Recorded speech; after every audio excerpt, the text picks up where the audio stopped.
Hello बच्चों, आज हम पढ़ने वाले हैं एक्सरसाइज 1.4 का क्वेश्चन नंबर 3। क्वेश्चन नंबर 3 क्या है? कुछ वास्तविक संख्याओं के दशमलव प्रसार नीचे दिए गए हैं। प्रत्येक स्थिति के लिए हमें निर्धारित करना है कि यह संख्या परिमेय संख्या है या नहीं।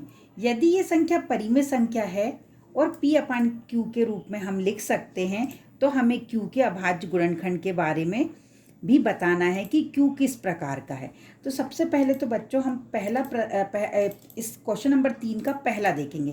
क्या है इसमें? 43.1 2 3 4 5 6 7 8 9। यहाँ से हमने देखा कि ये भाग पूरा पूरा चला गया, यानी दशमलव के बाद कोई सा अंक रिपीट भी नहीं हो रहा है और ख़त्म भी हो गया है। इसका मतलब है ये परिमेय संख्या है। तो क्या लिखेंगे हम? ये कैसी संख्या है? परिमेय।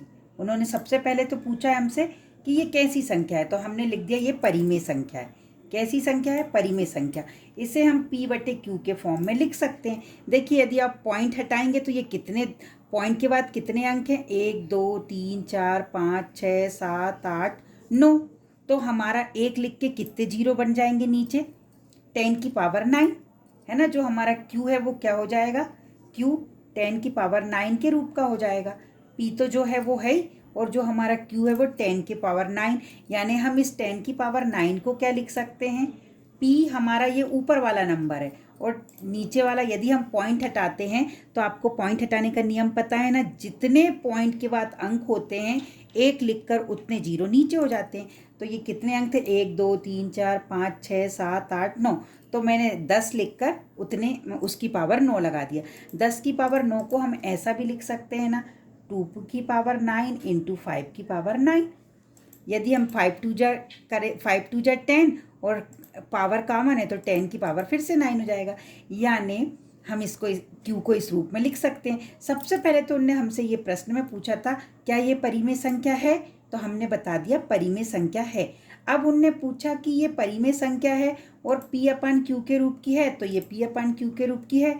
और उन्होंने पूछा था Q के अभाज्य गुणनखंड के गुणन के बारे में आप क्या कहेंगे? Q के बारे में तो हम लिख देंगे Q के अभाज्य गुणनखंड, Q के अभाज्य गुणनखंड या prime factor गुणनखंड 2n into 5m के रूप के हैं। इस प्रकार हमने फर्स्ट क्वेश्चन सॉल्व कर दिया। ये परिमेय संख्या है और इसमें जो नीचे वाला Q है वो किसके रूप का होगा? 2n इंटू 5m के। हमसे इतना ही पूछा था। अब सेकंड वो हमसे कह रहा है, सेकंड वाला जो हमारा है वो है 0 पॉइंट, देखो 120, फिर 1200, फिर 12000। तो आपने देखा होगा कि कोई रिपीट नहीं हो रहा, जीरो बढ़ते ही जा रहे हैं। ये देखो पहले हमारा 120, फिर 1200, फिर आगे 12,000, फिर 12 लाख, इस प्रकार से ये चलते जा रहा है। और ये हमसे कह रहा है इस फॉर्म में ये आगे बढ़ते ही चलेगा, ब्रेक नहीं होगा। बच्चों, जब भी इस प्रकार की संख्या हो जो डेड के रूप में चलती जा रही हो, उसका कोई एंड पॉइंट नहीं आ रहा हो तो वो संख्या क्या होती है? अपरिमेय संख्या होती है। तो हम लिख दें ये वाली संख्या क्या है? अपरिमेय संख्या है। जब भी आपको इस रूप की संख्या दिखेंगी वो हमेशा क्या कहलाएंगी? अपरिमेय संख्या कहलाएंगी। अपरिमेय संख्या के बारे में हमें कुछ भी नहीं बताना है। अब हम आगे चलें, तीसरा वाला। तो तीसरा वाला है हमारा, देखो 43.1 2 3 4 5 6 7 8 9 और उसके ऊपर बार लगा है।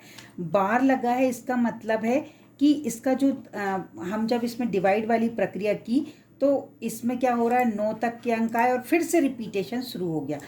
रिपीटेशन शुरू हो रहा है यानी ये परिमेय तो है, परिमेय तो है, परिमेय संख्या तो है, पर इसका जो दशमलव प्रसार है वो शांत नहीं है।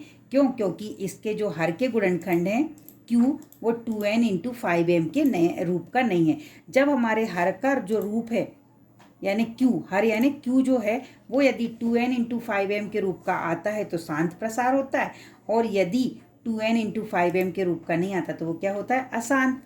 तो हम ये हमारा प्रसार कैसा? ये परिमेय संख्या। सबसे पहले तो पूछा ये परिमेय संख्या है या नहीं, तो हमने बता दिया ये परिमेय संख्या है। अब उनने हमसे पूछा था कि Q के बारे में आप क्या कह सकते हो, तो हम लिख देंगे Q के अभाज्य गुणनखंड या प्राइम फैक्टर, Q के अभाज्य गुणनखंड Q के अभाज्य गुणनखंड वो 2n इंटू 5m के रूप के नहीं होंगे। 2n इंटू 5m के रूप के नहीं होंगे। जो हमारे हर के गुणनखंड है वो इस रूप के नहीं होंगे, क्योंकि इसमें एक तो रिपीटेशन चल रहा है, ये अशांत है।